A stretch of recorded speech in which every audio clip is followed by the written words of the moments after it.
Hi everyone, welcome my YouTube channel eco account चटरी by जिनन। अपने क्या चल रही थी, अर्थशास्त्र में सांख्यिकी चल रही थी 11th क्लास की। उसके अंतर्गत 3 चैप्टर हो गए हैं, जिसमें सबसे फर्स्ट चैप्टर है वो क्या है, परिचय, इंट्रोडक्शन के अंतर्गत अपन ने क्या देखा था, परिभाषा देखी थी, अर्थशास्त्र के लेखक कौन है, उसने कौन कौन सी बुक्स लिखी। उसके बाद अपन ने देखा था उत्पादन, वितरण, इन सब की डेफिनेशन देखी थी। फिर गुणात्मक और संख्यात्मक मापक, ये सारी चीजें किसमें देखी अपन ने, परिचय फर्स्ट चैप्टर के अंतर्गत देखी। फिर है ये जो है डेफिनेशंस आती है और अर्थशास्त्र के जनक उन सबके नाम आते हैं और स्टैटिस्टिक्स की उत्पत्ति शब्द की ये भी आता है, तो ये इसके अंतर्गत आता है।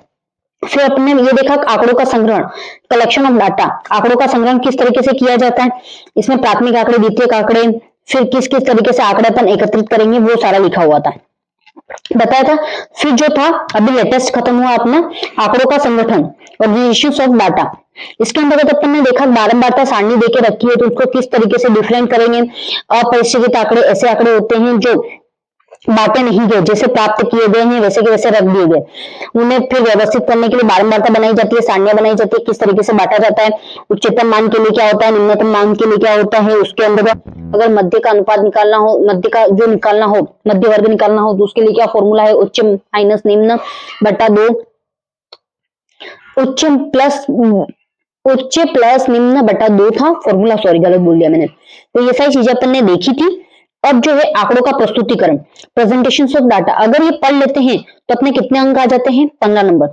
मतलब अगर ये यूनिट अपनी पूरी हो जाती है 4th लेसन तक, तो 15 अंक, जो तुम्हारे 15 नंबर है वो 100% हो जाएंगे। तो इसलिए तुम ये 4 पार्ट अच्छे से पढ़ लेना।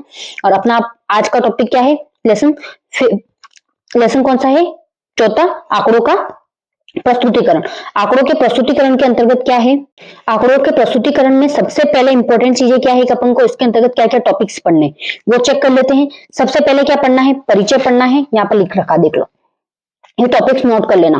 पहले क्या है, प्रस्तावना या परिचय। फिर क्या है, आंकड़ों का, इसके अंतर्गत परिचय के अंतर्गत क्या पढ़ेंगे अपन, आंकड़े किस तरीके से अपन प्रस्तुत कर सकते हैं, अच्छी तरीके से दिखे, इसलिए क्या क्या कर सकते हैं उसके बारे में होगा सारी चीजें। फिर आंकड़ों का पाठ्य विषय प्रस्तुतिकरण, मतलब उनका जो मेन टॉपिक है उसके आधार पर अपन किस तरीके से प्रस्तुत कर सकते हैं वो देखेंगे।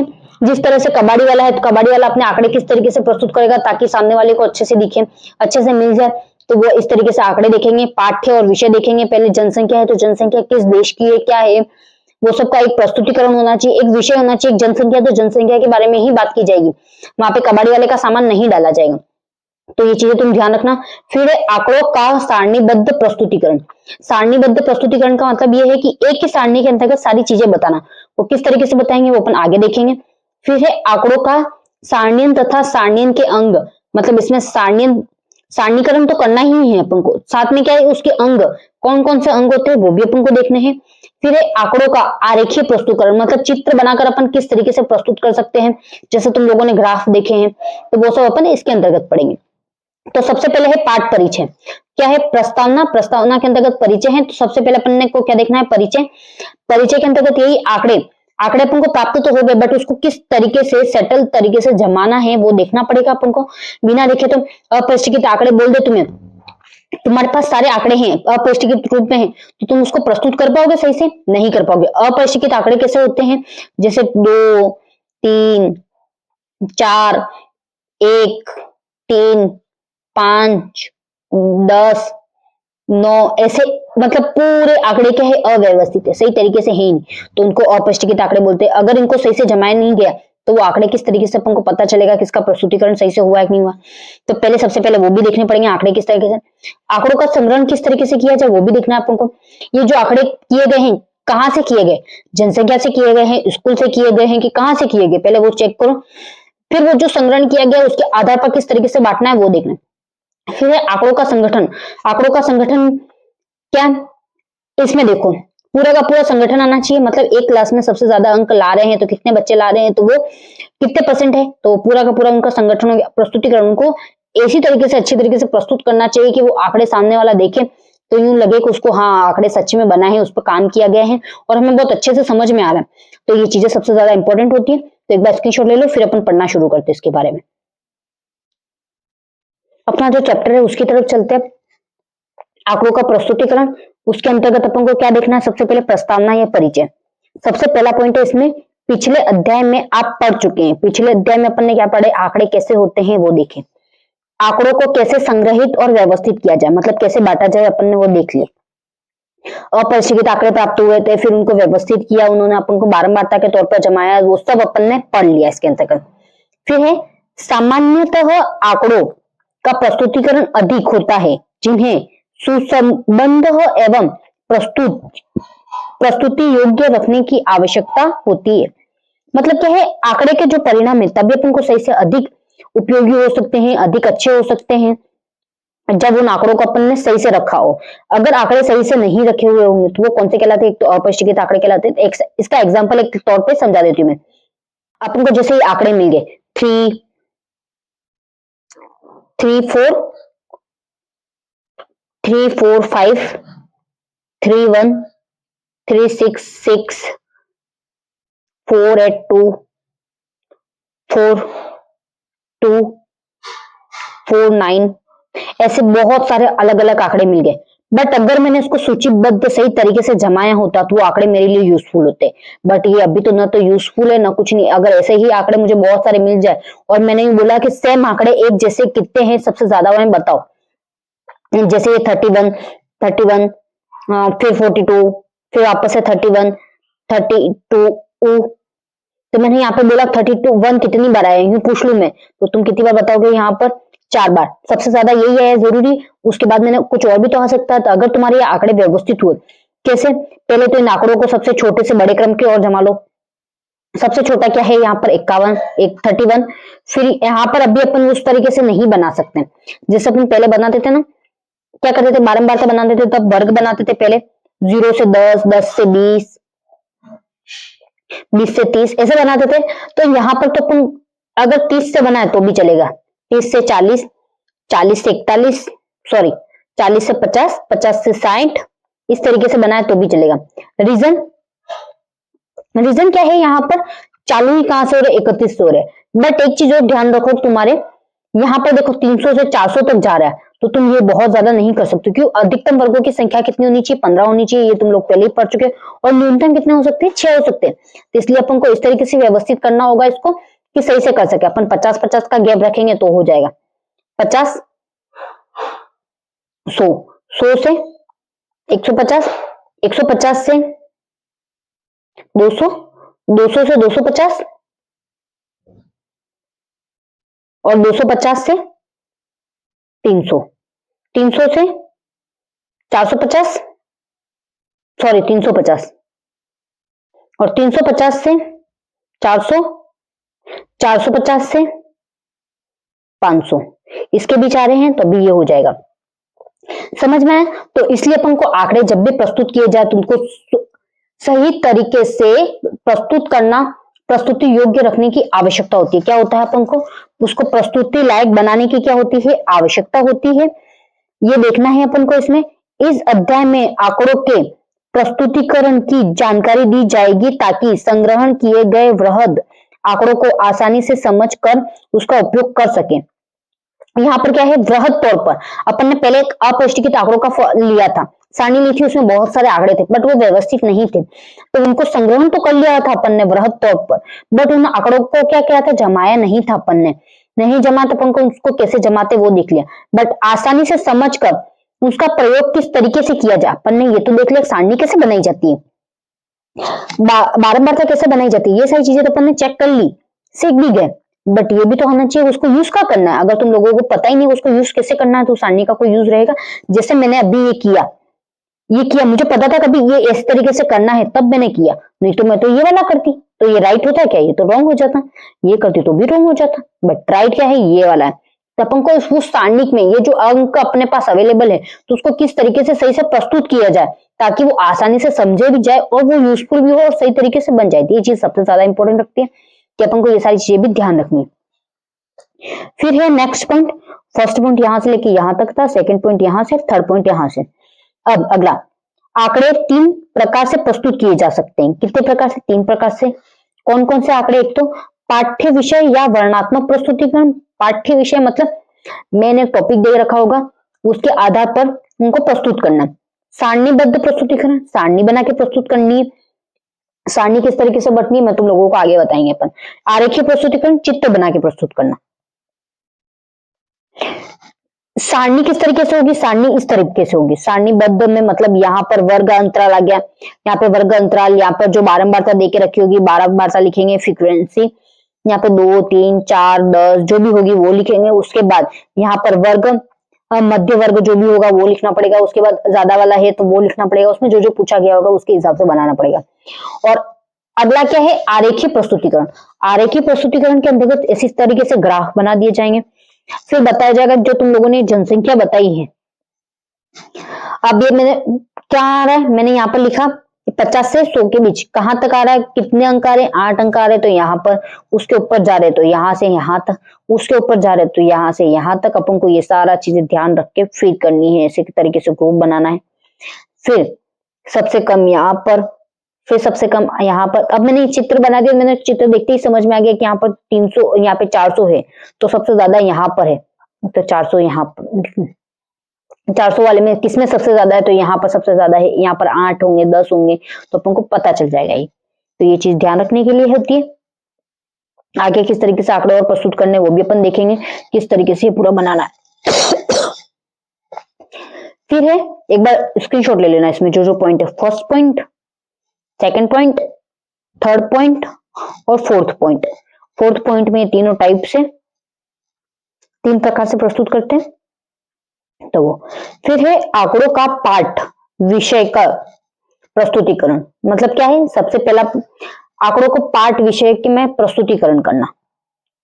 इसमें है पाठ विषय प्रस्तुतिकरण में आंकड़ों का विवरण पाठ में ही दिया जाता है। किसमें दिया जाता है, जैसे अपन अभी ये पाठ समझ रहे हैं तो इसके अंतर्गत पूरा विवरण दिया गया है, बट अपन ने इसको ध्यान से नहीं पढ़ा तो वो विवरण अपने कोई यूजफुल नहीं हो। तो इसलिए अपन को ये चीज सबसे ज्यादा इंपॉर्टेंट रखने की, याद रखने की आवश्यकता होती है तुम लोगों को, कि जो भी पढ़ो वो अच्छे से पढ़ो, इसीलिए कहा जाता है। मतलब है जब आंकड़ों का परिणाम बहुत अधिक न हो तो प्रस्तुतिकरण का यह स्वरूप अधिक उपयोगी होता है। मतलब क्या है, आंकड़े बहुत अधिक ना हो, मतलब आंकड़े अगर छोटे हैं तो उसको आसानी से समझकर आसानी से सारे काम कर लिए जाएंगे, ग्राफ भी आसानी से बनाया जाएगा। बट वही आंकड़े ज्यादा गैप में है तो उसको क्या करना पड़ेगा, करने में बहुत ज्यादा कठिनाई होगी। निम्नलिखित परिस्थितियों को देख सकते हैं अपन, और ऐसी चीजों को वहां पर है ना, मतलब सारणी बनाने की भी उपयोगिता नहीं होती, जरूरत ही नहीं है सारणी बनाने की। क्यों सारणी बनाए, अपन को पता है, उसके अंतर्गत लिख देंगे सिर्फ पता चलेगा। तो एग्जाम्पल में देख लेते हैं। ये चीज ध्यान रखना है कि एग्जाम्पल पढ़ लेना, ये पॉइंट याद रखना, पॉइंट लिखने पड़ेंगे तुम्हें, बट ये लिखने की जरूरत नहीं है, मैं तुम्हें ये सिर्फ एक्सप्लेन कर दूं, ठीक है। तो सबसे पहले स्थिति, बिहार के एक शहर में 8 दिसंबर 2005 को पेट्रोल तथा डीजलों की कीमतों की वृद्धि के विरोध में आयोजित एक बंद के दौरान 5 पेट्रोल पंप खुले तथा 17 बंद पाए गए, और इसी प्रकार 2 विद्यालय बंद तथा 9 विद्यालय खुले पाए गए। इसका मतलब क्या है, तुम लोगों ने अभी देखा होगा कि पेट्रोल के लिए हड़ताल चल रही थी, मतलब रेट्स कम करो उसके लिए। तो उसमें बहुत सारे पेट्रोल पंप ऐसे थे जो रात को खुलते थे, कुछ थे नहीं खुलते थे, कुछ थे जो दिन में भी खुले रहते थे। ये समझ लो कि उस टाइम 17, एक ही गांव की बात करें, सिर्फ यहाँ पे किसकी बात की गई है, बिहार की पर्सनली बात की गई है, सॉरी किसकी, बिहार की पर्सनली बात की गई, जो यहाँ पर अभी की बात मान लो। और यहाँ पर 5 पेट्रोल पंप खुले हैं। कितने पेट्रोल पंप खुले हैं बिहार में, 5 पेट्रोल पंप खुले हैं। उस टाइम हड़ताल चल रही थी और 17 बंद थे। और उसी प्रकार 2 विद्यालय खुले थे और 2 बंद थे और 9 खुले थे। तो ये आंकड़े ऐसे ही प्राप्त हो गए, इनको कोई सारणी बनाने की जरूरत नहीं है। ये आंकड़े भी कम ही है, तो अपन को आंकड़े नहीं बनाएंगे, सारणी नहीं बनाएंगे तो भी चलेगा, ऐसे ही पढ़ के समझ में आ जाएगा अपन को। दूसरी स्थिति देखेंगे अपन। अगला क्या है, भारत, सेकंड स्थिति। ये लिखने की जरूरत नहीं है, तुम लोग सिर्फ समझ जाना, एक बार पढ़ लेना इसको पाठ पढ़ते वैसे। भारत की जनगणना 2001 की रिपोर्ट के अनुसार भारत की जनसंख्या बढ़कर 102 करोड़ हो गई, जिसमें 53 करोड़ पुरुष के मुकाबले 49 करोड़ महिलाएं थी। अब ये सीधी है जनसंख्या की रिपोर्ट कब, 2001 में प्रस्तुत की गई। फिर वह बढ़कर जनसंख्या कितनी हुई थी उस टाइम, 102 करोड़ हो गई थी, जिसमें पुरुषों की कितनी थी, 53 करोड़, और महिलाओं की कितनी थी, 49 करोड़। बस खत्म यहाँ पर आंकड़े, इससे ज्यादा तो जरूरत ही नहीं है अपन को। फिर है अगला, 74 करोड़ लोग अभी भी भारत के ग्रामीण क्षेत्रों में और केवल 28 करोड़ लोग भारत शहरों कस्बों में रहते हैं। ये भी इतने ही आंकड़े, कोई मतलब नहीं है इसको लिखने का, मतलब सारणी बनाने की कोई जरूरत नहीं। अगला पॉइंट, पूरे देश में 40 करोड़ श्रमिकों के मुकाबले गैर श्रमिकों की संख्या कितनी थी? 62 करोड़ थी। कितने थे श्रमिक पूरे देश में? कितने थे? 40 करोड़ थे। उसके मुकाबले गैर श्रमिकों की संख्या कितनी थी? 62 करोड़। शहरी, अगला पॉइंट, शहरी जनसंख्या में गैर श्रमिकों की संख्या ग्रामीण जनसंख्या की अपेक्षा अधिक 19 करोड़ थी। यहाँ 75 करोड़ की ग्रामीण जनसंख्या, 31 करोड़ श्रमिक हैं। कितने हैं? 31 करोड़ श्रमिक है। अगला, इन दोनों ही परिस्थितियों में आंकड़ों का पाठ्य सामग्री के रूप में ही प्रस्तुत किया गया है। क्या है? पाठ्य सामग्री के रूप में ही प्रस्तुत किया गया। इसको सारणी बनाने की कोई जरूरत नहीं है। हम यहां से वापस तुम्हें पॉइंट नोट करने, ठीक है? इस प्रस्तुतिकरण में, यहां से इस स्वरूप में प्रस्तुतिकरण की एक महत्वपूर्ण कमी यह है कि आंकड़ों को समझने के लिए पूरा पाठ पढ़ना होगा। अगर मैंने तुम लोगों को ये पॉइंट नहीं समझाए, मतलब अगर ऐसा हो तो तुम लोग क्या करना पड़ेगा, ये पूरे के पूरे पॉइंट्स अच्छे से समझने होंगे, तब जाके तुम लोगों को इसको कर सकते हो। बट जो सवाल होते हैं उसको देख के ही कर सकते हैं, अपन को समझ में आ जाता है। बट इसको क्या करना पड़ेगा, अपन को समझना पड़ेगा। ये जब तक समझेंगे नहीं तब तक क्या होगा, पाठ्यक्रम अधूरा रहेगा अपना। किंतु यह भी सत्य है कि यह मसाला हमें अक्सर प्रस्तुतिकरण के खास बिंदुओं को प्रभावशाली ढंग से प्रस्तुत करने योग्य बनाता है। इतना पता चल गया तो अपन आगे के आंकड़े भी सही से प्रस्तुत कर सकते हैं, इसके योग्य भी बनाते हैं ये आंकड़े में। तो ये सबसे ज्यादा इंपॉर्टेंट रखने की बात है। इसमें स्क्रीनशॉट सिर्फ इसी का लेना, 1 और 2, इसके आगे नहीं लिखने, कोई जरूरत नहीं। ये सिर्फ पढ़ लेना तुम लोग। इतना ध्यान रखना कि अपन को सिर्फ सूचना जहां तक दी गई है वहीं तक हो। जैसे तुम्हारी क्लास की सूचना ही दे दी कि तुम्हारी क्लास में, सॉरी पूरी स्कूल में कितने हैं, 1000 बच्चे हैं, जिसमें से किसी दिन की बात, स्पेशल दिन की बात की जाए या बीमारी की बात की जाए, उस दिन है ना क्या होता है कि 600 बच्चे ही आते हैं, 400 बच्चे नहीं आते हैं, तो वो लिख दिया जाएगा। एक विद्यालय में 4000 बच्चे थे, जिसमें से कोरोना की वजह से 600 बच्चे ही आए, 400 बच्चे विद्यालय में उपस्थित नहीं हुए। तो इस तरीके से अपन लिख के कर सकते हैं। तो वो है कि ये एक विषय प्रस्तुत होना चाहिए अपने पास, इसी विषय के बारे में अपन को बताना था, अपन उसी विषय के बारे में बताएंगे। ऐसा नहीं है कि तुम लोग पॉइंट नहीं बना सकते, तुम लोग पॉइंट भी बना सकते हो, बट ये तुम पे डिपेंड करता है कैसे पॉइंट बना रहे हो तुम। तुम्हारे पास एक मेन टॉपिक होना चाहिए। टॉपिक के आधार पर तुम क्या करोगे, पहले तो जितने हैं टोटल के बाद जितने नहीं है आए और जितने आए हैं उन दोनों को कर लो, बस खत्म हो गया। अब है आंकड़ों का सारणीबद्ध प्रस्तुतिकरण। यहां से याद रखना बहुत ज्यादा इंपॉर्टेंट है। जो अपन ने पहले पढ़े 2 टॉपिक कंप्लीट हो चुके हैं। कौन कौन से? एक तो प्रस्तावना परिचय अपन ने देखे, उसमें कि आंकड़ों का प्रस्तुतिकरण है। तो जो अपन ने पहले आंकड़े प्रस्तुत किए थे उनके भी देखे, उसमें 3 टाइप होते हैं, कौन कौन से होते हैं वो बता दिए मैंने। फिर है आंकड़ों का वर्गीकरण, पाठ्यक्रम, विषय वस्तु। सबसे पहला यही था, पाठ्यक्रम विषय वस्तु के आधार पर तो अपन ने ये देख लिया है किस तरीके से करना है। अपन को सिर्फ विषय पता होना चाहिए, कितने हैं टोटल उतने होना चाहिए, और है या नहीं है उतना पता होना चाहिए, मतलब आए नहीं आए उतना पता होना चाहिए, तो हो गया ये प्रस्तुतिकरण। उसमें सारणी प्रस्तुत करने की कोई जरूरत नहीं, बट यहाँ पर अपन को क्या है, सारणी प्रस्तुत करनी पड़ेगी। तो सबसे पहला पॉइंट है इसमें, सारणी प्रस्तुतिकरण में आंकड़ों का पंक्तियों, क्षैतिज तथा स्तंभों, ऊर्ध्वाधर के रूप में प्रस्तुत किया जाता। पंक्ति क्या है, पूरी की पूरी ये पंक्ति आ गई। लिंग, पुरुष, स्त्री, योग, ये क्या हो गई, पूरी पंक्ति आ गई। और स्तंभ कौन सा आ गया, ये स्तंभ है, मतलब लिंग, ग्रामीण, शहरी और योग। ये क्या है, ये जो इस साइड वाली लाइन है वो क्या है, ऊर्ध्वाधर स्तंभ है। और ये क्या है, पूरा का पूरा पंक्ति है। क्या है, पंक्ति है, सीधी सीधी आ रही है वो पंक्ति। तो ये सबसे पहले इंपॉर्टेंट पॉइंट है, याद रखना, ठीक है।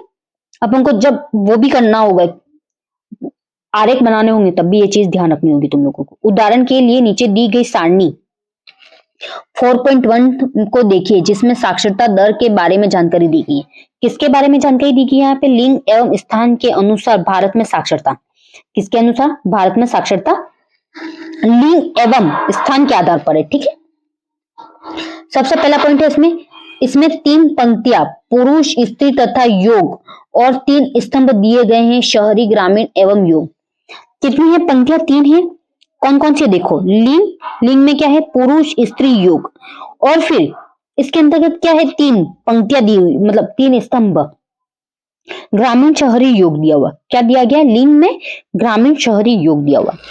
अब इसमें 3 × 3 सारणी कहा जाता है जिसमें 9 बॉक्स में 9 मदों की जानकारी दी गई है। इसमें सारणी को कोष्ठिका कहा जाता है। इसका मतलब क्या है?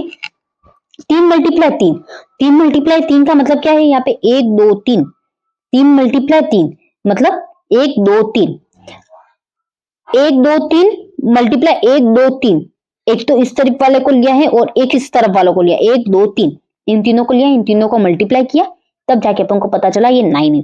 टोटल कितनी मदे हैं? इनकी 9 मदे हैं। 9 मदों का उल्लेख किया गया। 9 मदे कैसे है देख लो, 1 2 3 4 5 6 7 8 9, 9 मद है। आगे इसको क्या कहते हैं? कोष्ठिका। क्या कहा जाता है? कोष्ठिका कहा जाता है। इस चीज को ऐसा पूछ ले कि टोटल कितनी जो मदे हैं वो बता रहे हैं, उसको क्या कहा जाएगा? कोष्ठिका। प्रत्येक कोष्ठिका किसी लिंग, स्त्री, पुरुष या योग की विशेषताओं और उनकी संख्या, ग्रामीण व्यक्तियों, शहरियों व्यक्तियों तथा उनके योग का कुल साक्षरता प्रतिशत की जानकारी दे रहा है। किसकी दे रहा है? ये कोष्ठी जो है ये 9 की 9 मदे। कौन सी 9 मदे? अभी बताइए मैंने जस्ट। ये वाली जो 9 मदे हैं वो किस किस की जानकारी दे रही है? सबसे पहले तो किसकी दे रही है? स्त्री पुरुष योग, स्त्री पुरुष स्त्री योग की जानकारी दे रही है, विशेषता तथा उनकी ग्रामीण व्यक्तियों, शहरी व्यक्तियों और उनके योग का कुल साक्षरता बता रहा है। क्या है? ग्रामीण कितने हैं, शहरी कितने हैं, योग बता रहा है। मतलब यहाँ पे सबसे पहले साक्षरता, पुरुष साक्षरता के बारे में पढ़ते हैं। ग्रामीण कितने हैं? ग्रामीण में कितने हैं? 79 है। शहर में कितने हैं? 90 है। उन दोनों को जोड़ा, मतलब इनका जो योग आ रहा है वो कितना है? टोटल 82। स्त्री में देखा फिर ना 59 है और 80 है। शहर में कितने हैं? 80। इन दोनों का योग किया तो कितना रहे? 65। और यहाँ पर सिर्फ ग्रामीण में योग किया अपन, किसका? ग्रामीण का योग कर रहे हैं तो अपने कितने आ रहे हैं? 68 आ रहे हैं। और शहर में योग किया तो 84 आ रहे हैं। तो ये योग ध्यान रखना तुम। फिर है आंकड़ों के सारणियन का सर्वाधिक महत्वपूर्ण लाभ यह है कि आंकड़ों को सांख्यिकी प्रयोग एवं उसके आधार पर निर्णय लेने के लिए व्यवस्थित किया जाता है। क्या है? निर्णय लेने के लिए व्यवस्थित। अब मेरे को पूछ ले यहाँ पे ग्रामीण कितनी थी साक्षरता, तो मैंने यहाँ पे सीधा बोल दिया कि 86 थी, सॉरी 68 थी। और मेरे को पूछा कि स्त्री की शहरी में कितनी थी? 84। सिर्फ पुरुष की पूछा मेरे को तो कितना था? 82। और स्त्री की पूछा 65। अब मेरे को यूं बोला कि दोनों का टोटल कितना हुआ? 74। बट मैंने इन दोनों में पूछा कमी कितनी हुई, तो क्या करेंगे? 82 में 65 माइनस कर देंगे तो जो भी आएगा वो 82 में 65 माइनस किया तो कितने? 12 में से 7 तो 7 और 7 में से 6 गए तो 1, 70% क्या है? इसमें कमी आई है। और जो इन दोनों की प्लस है वो कितना है? 74। तो ये चीज तुम लोग ध्यान रखना। उसके बाद अब पूछा नहीं है यहाँ पे, मैं बता रही हूँ तुम्हें, ठीक है।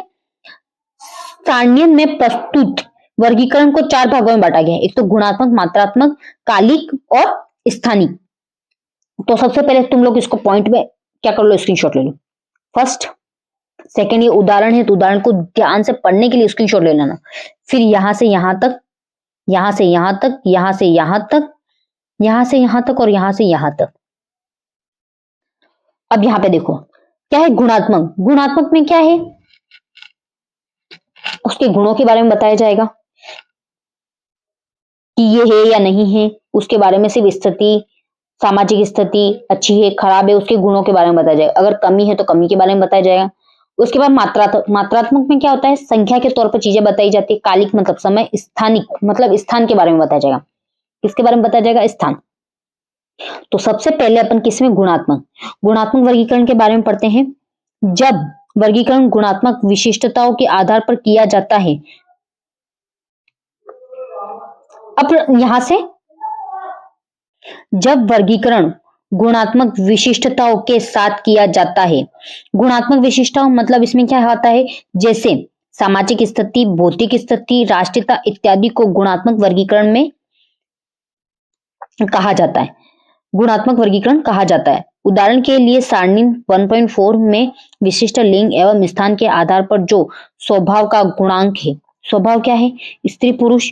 इसमें लिंग के आधार पर कितने? स्त्री पुरुष। फिर ग्रामीण शहरी योग। ये जो पॉइंट दिए हुए वो क्या है? गुणात्मक है। उसके बारे में बता रहे अपन को। सबसे इंपॉर्टेंट बात ये स्त्रोत ध्यान रखने की जरूरत है तुम लोगों को। स्त्रोत का मतलब जब मैंने यहां पर बोला था तुम लोगों को क्या आंकड़ों का पाठ्य विषय प्रस्तुतिकरण पता होना चाहिए। अगर ये छोटा ही हुआ तो तुम लोगों को इतना सब कुछ काम करने की जरूरत नहीं, सीधा प्लस माइनस कर लो, पता चल जाएगा। भारत की जनगणना 2011 साक्षरता दर का संबंध 7 वर्ष या अधिक आयु वाली जनसंख्या से है। किससे है? जनसंख्या से है। फिर इसमें अगर ये यहीं पे जैसे दिया हुआ था, यहाँ पर क्या है, भारत की जनगणना 2001 की रिपोर्ट के अनुसार था। तो ये जो स्रोत था 2001 की रिपोर्ट से लिया गया था। कहां से था? जहां पर जनसंख्या टोटल कितनी थी? 102 करोड़ थी। उसमें से 53 करोड़ पुरुष और 49 करोड़ महिलाएं थी। इन दोनों को माइनस कर दो, मतलब इन दोनों का अलग अलग कर दिया तो पता चल गया अपन को। और इन दोनों को प्लस करेंगे कितना? 102 करोड़ वापस आ जाएगा। और डिफरेंस पूछा इन दोनों में, इन दोनों को माइनस पूछ लेंगे, कर लेंगे कितना अंतर आ गया। तो अपन को ये यहाँ से इतना सीधा पता चल गया। इतने सारे आंकड़े प्रस्तुत करने की जरूरत नहीं है, बट यहाँ पर एक एक चीज का किया जा रहा है, तो ये चीज ध्यान रखना। अगला है मात्रात्मक। अगला पॉइंट क्या है? इसमें स्क्रीनशॉट ले लेना।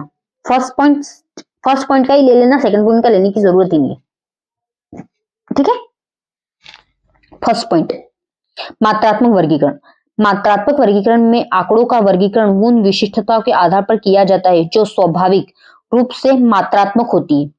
स्वाभाविक रूप से मात्रात्मक कैसे होती? दूसरे शब्दों में विशिष्टताओं को मात्रात्मक रूप में मापा जा सकता है, जैसे आयु, कद, उत्पादन, आय इत्यादि को मात्रात्मक विशिष्टता है।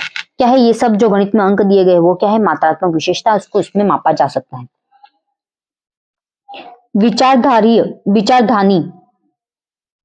विचाराधीन विशेषताओं के मानों को दर्शाने के लिए सीमाएं निर्धारण करके वर्गों का गठन किया जाता है, जिन्हें वर्ग सीमा कहा जाता है। ये क्या है? जो वर्ग गठन किए गए 20 से 30, 30 से 40, 40 से 50, 50 से 60, 60 से 70, 70 से 80, 80 से 90, मतलब ये क्या है? लास्ट 30 तक की है, इसकी सीमा है, सीमाएं निश्चित होती है।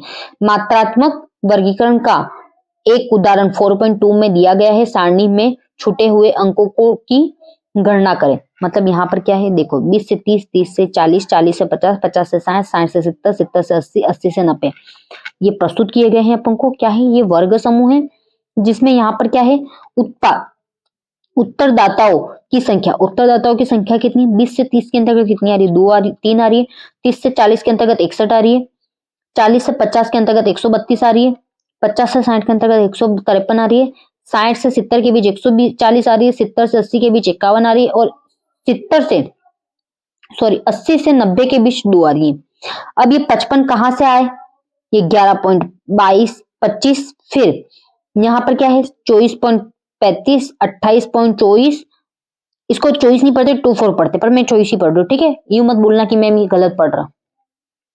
25.83, 9.41, 0.47, इसको भी पता है मेरे को, 0.37 पढ़ते, ठीक है। तो फिर इनको जोड़ दिया तो ये 100% हो गया। यहाँ पर टोटल जो है उत्पादकों की संख्या कितनी? 542। और ये जो स्रोत है वो कहां से लिया गया, वो भी चीज ध्यान रखना। तो सबसे पहला पॉइंट, फर्स्ट सेकेंड, ये दोनों परिभाषा है, और ये थर्ड जो है वो लिखने की जरूरत नहीं अपना। नेक्स्ट पॉइंट, फोर्थ जो पॉइंट है वो लिखने की जरूरत नहीं, इतना स्क्रीनशॉट ले लेना। क्या है उसके बाद? यहाँ पर वर्गीकरण की विशेषता आयु वर्षों से है, जिसका मात्रात्मक वर्गीकरण किया जा सकता है। विवेचना करें तो कैसे सारणी 1.1 में कुल मान पहुंचता है। देख लो कुल कैसे पहुंचा, टोटल योग, कुल का मतलब योग होता है, वो कैसे पहुंचा? 68, 84 इनको जोड़ा तब पहुंचा। और ये ग्रामीण और शहरी में करना इंपॉर्टेंट था, तो वही बताया गया यहाँ पर। फिर है कालिक वर्गीकरण का मतलब होता है समय के बारे में।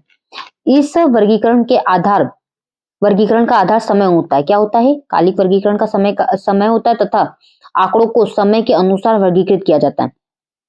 समय में क्या क्या होता है? घंटे, दिन, हफ्ते, महीने, वर्षों में किया जाता है। जैसे जनसंख्या है तो जनसंख्या भी 10 वर्षों में निकाली जाती है, तो इस तरीके से वर्षों में प्रस्तुत किया जाता है। यहाँ पर है जो एग्जाम्पल है, यहाँ पर किसका है? 4.3 का है।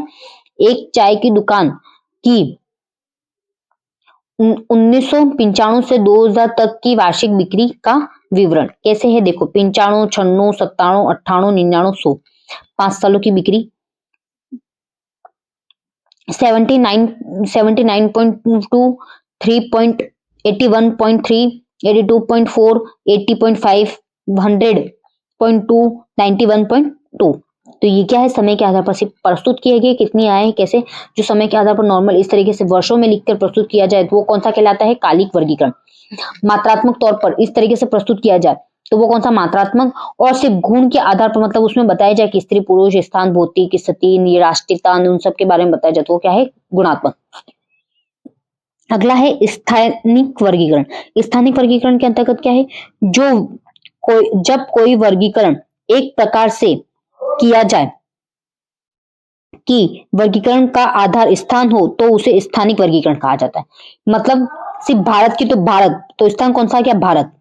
किसी भी इस तरीके से बताया जाए, फिक्स चीजें बताई जाए तो वो कौन सी कहलाएगी, स्थानिक। यह स्थान कोई गांव, कस्बा, खंड, जिला, राज्य, देश आदि हो सकते हैं। वही बताया मैंने तुम लोगों को। अब जैसे यहाँ पर 4.4 सारणी देखेंगे। 4.4 सारणी के अंतर्गत क्या है, एक वर्ष में भारत द्वारा शेष विश्व के कुल निर्यात में भागीदारी। अब निर्यात किस किसने किया वो देखेंगे अपन।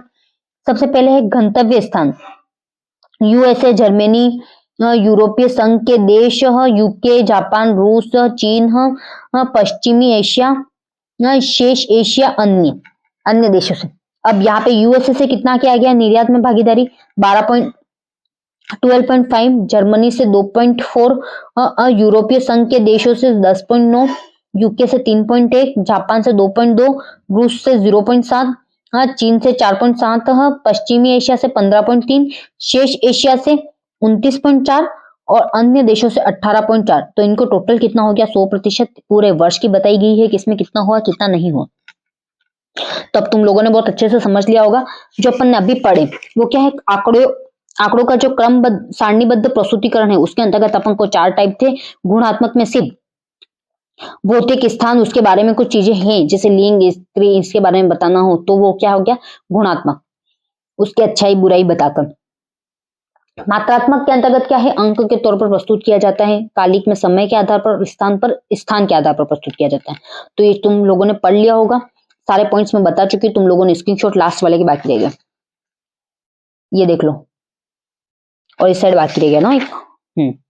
बस इतना ही था आज के लिए, इतना ही। अब कल पढ़ेंगे अपन। Okay bye. और कुछ समझ में नहीं आया तो मेरे को बता सकते हो, मैं बुक से इसीलिए बता रही हूँ ताकि तुम लोगों को अच्छे से समझ में आ जाए, कोई पॉइंट छूटे नहीं, तुम लोगों को भी ये नहीं लगे कि हमने ये नहीं रखा, ये पॉइंट छूट गया, ऐसा कुछ भी नहीं, इसलिए। Okay bye.